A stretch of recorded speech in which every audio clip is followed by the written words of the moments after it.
നമസ്തേ, കഥകളതി സാഗരത്തിലേക്ക് സ്വാഗതം. ഇന്ന് നമ്മൾ പഞ്ചതന്ത്രം കഥകൾ മിത്രഭേദം എന്നതിലെ ലാസ്റ്റ് കഥയാണ് പറയാൻ പോണത്. സിംഹം ആകെ പശ്ചാത്തപിച്ചിരിക്കുകയാണ്. സിംഹം അപ്പം നേരത്തെ രാജാവിന് വേണ്ടി ജീവൻ വെടിയാൻ തയ്യാറായ മറ്റൊട്ടകത്തിൻ്റെ കുറുക്കൻ്റെയൊക്കെ വാക്ക് കേട്ട് അങ്ങനത്തെ ഭക്ഷണം ഇന്ന് ഞാനായിക്കോളാം എന്ന് പറഞ്ഞ് സിംഹത്തിൻ്റെ മുൻപിലേക്ക് അങ്ങോട്ട് നീങ്ങി നിന്നു ഈ കുറുക്കൻ. ഇവരുടെ കൂട്ടത്തിലുണ്ടായിരുന്ന കുറുക്കൻ. അങ്ങനെ കുറുക്കനല്ല, ഈ കാള, സഞ്ജീവകൻ എന്ന കാള അങ്ങ് രുചിയോടെ എന്നെ ഭക്ഷിച്ചോളൂ എന്നൊന്ന് കേട്ടാ പാതി കേൾക്കാത്ത പാതി മറ്റു മന്ത്രിമാരും പിങ്കളനും എല്ലാം കൂടെ ഒട്ടകത്തിൻ്റെ സഞ്ജീവകൻ എന്ന കാളയുടെ പുറത്തേക്ക് ചാടി വീണ് അതിനെ കൊന്നു തിന്നു. ദുഃഖിച്ചിരിക്കുന്ന സിംഹത്തിൻ്റെ അടുത്തേക്ക്, പിങ്കളൻ്റെ അടുത്തേക്ക് മറ്റു മൃഗങ്ങളൊക്കെ വരിക. അപ്പം അയ്യോ, കാളെ കൊന്നു കഴിഞ്ഞപ്പോൾ ആകെ കൂടി സിംഹത്തിനൊരു വിഷമം. എത്ര വലിയ വിഷവൃക്ഷമാണെങ്കിലും താൻ വളർത്തിക്കൊണ്ടുവന്നല്ലേ, അങ്ങ് വെട്ടി മാറ്റി കളയുമ്പോൾ ആർക്കും യജമാനനെ, ഉടമസ്ഥനൊരു പേടിയുണ്ടാകും. അപ്പോൾ അവർ ചെന്ന് കഴിഞ്ഞിട്ട് സിംഹം ആകെ ദുഃഖിച്ചിരിക്കുക. താനായിട്ട് കൊന്നൂലോ സഞ്ജീവകനെ. എല്ലാവരും മാംസം തിന്നുകയും ചെയ്തു. അതിൻ്റെ ഇനി പറഞ്ഞിട്ട് കാര്യമില്ല, എന്താ ചെയ്യുക, കഷ്ടം. ഇവരുടെ സഞ്ജീവകൻ്റെ മാംസം, ആ ഇരിപ്പ് തന്നെ അവൻ്റെ ദുഃഖം കണ്ടാൽ അറിയാമായിരുന്നു. സ്വയം വളർത്തിയെടുത്ത് പിന്നെ നശിപ്പിക്കപ്പെട്ട് കളയുന്നത് ഉചിതമല്ലല്ലോ. അങ്ങനെയായിട്ട് സിംഹം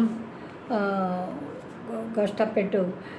ഒട്ടകത്തിനെ കൊന്നതിൽ വളരെ പശ്ചാത്തപിച്ചു.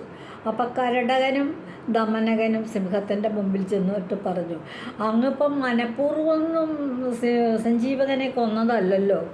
ഓരോരുത്തരും ഇങ്ങനെ കുറുക്കൻ പറഞ്ഞു അങ്ങ് എന്നെ കൊന്നു തിന്നു വിശപ്പ് തീർത്തോളൂ എന്ന്.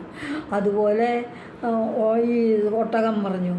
മറ്റു പല സുഹൃത്തുക്കളൊക്കെ പറഞ്ഞ കൂട്ടത്തിൽ സഞ്ജീവകൻ എന്ന കാളയും പറഞ്ഞു. അതല്ലേ ഉണ്ടായത്. അതുകൊണ്ട് ആ സഞ്ജീവകൻ്റെ സമ്മതത്തോടെ തന്നെയല്ലേ അങ്ങ് കൊന്നു തന്നത്. അതുകൊണ്ട് ഇപ്പം ദുഃഖിച്ചിരിക്കൊന്നും വേണ്ട. ആ കാര്യങ്ങളൊക്കെ കഴിഞ്ഞു പോയില്ലേ. എങ്ങാണ്ടുന്നോ വന്നൊരു കാളക്കുറ്റൻ അങ്ങയുടെ മന്ത്രിയായിരുന്നു കുറച്ചു കാലം. കുറെ കഴിഞ്ഞപ്പോൾ എന്നെ കൊന്നു തിന്നോളൂ എന്നും പറഞ്ഞു കൊന്നു ആ കാളക്കുറ്റൻ. അപ്പം അങ്ങ് കൊന്നു തിന്നു, അത്രയും വിചാരിച്ചാൽ മതി. ഇനി നമുക്ക് പണ്ടത്തെ പോലെ എന്ന് സഞ്ജീവകനൊക്കെ ഇവരുടെ അടുത്തേക്ക് എത്തണതിന് മുൻപുള്ള കാലത്തെ പോലെ കാട്ടിനകത്ത് പിങ്കളൻ എന്ന സിംഹരാജാവും മന്ത്രിമാരായ കരടകനും ദമനകനും കൂടിയിട്ട് അങ്ങനെ സുഖമായിട്ട് താമസിക്കുകയും ചെയ്തു എന്നാണ് കഥ. ഈ കഥ മിത്രഭേദം ഇവിടെ അവസാനിക്കുകയാണ്. മിത്രഭേദത്തിലെ 19 കഥകളാണ് പറഞ്ഞിട്ടുള്ളത്. ചില കഥകളൊക്കെ 2ഉം 3ഉം ഒക്കെ പ്രാവശ്യം വന്നിട്ടുണ്ട്. വരികയെന്ന് പറഞ്ഞാൽ ആവശ്യം വരികയാണ്. അപ്പം അങ്ങനെ കഥകൾ വന്നിട്ടുണ്ട്. അപ്പോൾ ഈ കഥകൾ മിത്രഭേദം കഴിഞ്ഞു. ഇതുവഴി വന്നാലും ഇത്തിരി നേരമിരുന്നാലും കഥകൾ കേട്ടാലും കളിയായി പറയും കഥയാണേ, കാറ്റും പറയും കഥയാണേ. ഇനിയുള്ള കാലം കൂട്ടുകൾ മിത്രഭേദം എന്ന കഴിവ് അങ്ങേക്ക് മൃഗരാജന് കിട്ടി എന്ന സമാധാനത്തോടെ ഞങ്ങളും ജീവിക്കുന്നു എന്ന് പറഞ്ഞുകൊണ്ട് അവർ രാജാവിനെ കൊട്ടാരത്തിൽ കൊണ്ടുപോയി ആക്കുകയും ചെയ്തു.